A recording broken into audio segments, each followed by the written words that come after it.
There are two victories in this world.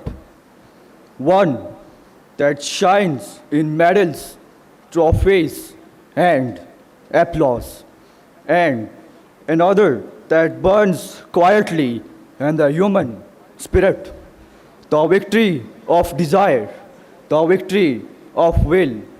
Winning is not everything, but wanting to win is.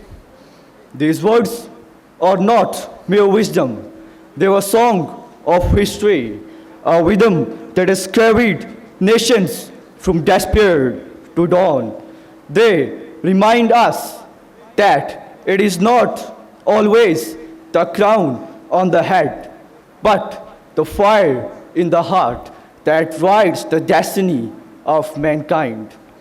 Mr. President, the battlefield of Badr, bloody bloodshed, scorching sun, swords and spears, pain and panic, roars and roars, rush and shouts, cut and kill, 313 humble soldiers against 1,000 warriors, sunk in steel. The prophet of God implores, "O God, today it is a matter of life and death. It is a matter of now or never. If these 313 will not remain to worship you, my Lord, no one will remain to worship you." And your honor, when Abu Jahl thunders in arrogance to demolish Islam forever, two young brothers, Mas and Maus, rush and kill him at the spot. His English son gallops at once and gives a bloody shortcut. Mas' arm is cut off, hanging with a string of skin, causes a lot of pain.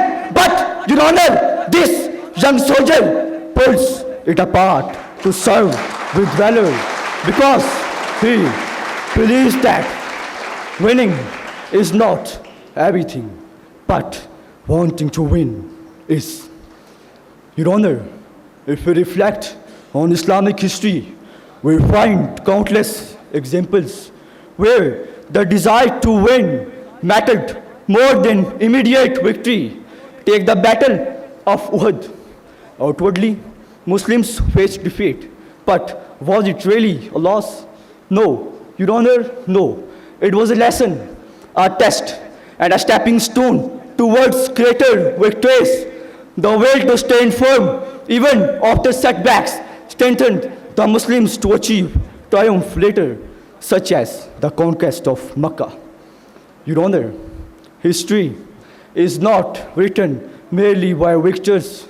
It is written by those who dare to want victory, who refuse to bow before despair. And your honor, when our forefathers dreamt of Pakistan, they had written in hand, no treasury, no army, no resources, but they had one mighty instrument, the will to win. That will, that longing became the anthem of 1947, echoing from the minarets of Lahore to the allies of Delhi. And your honor, Qaid Azam's frail body carried a heart that beat like a drum of determination, never giving up, never stepping back until Pakistan was born.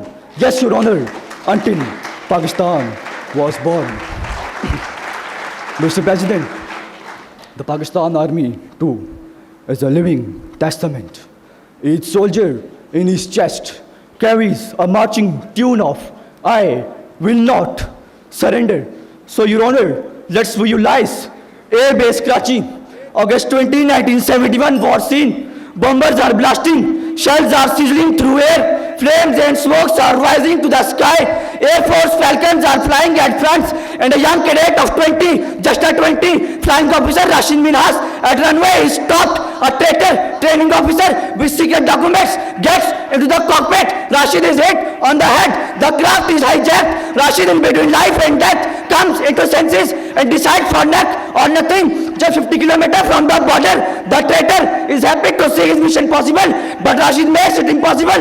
The very next moment, dashing against the ground, his own body shatters into pieces, turning into ashes. But the nation awards him the greatest military award, Nishane-e-Haider, because winning is not everything, but wanting to win is.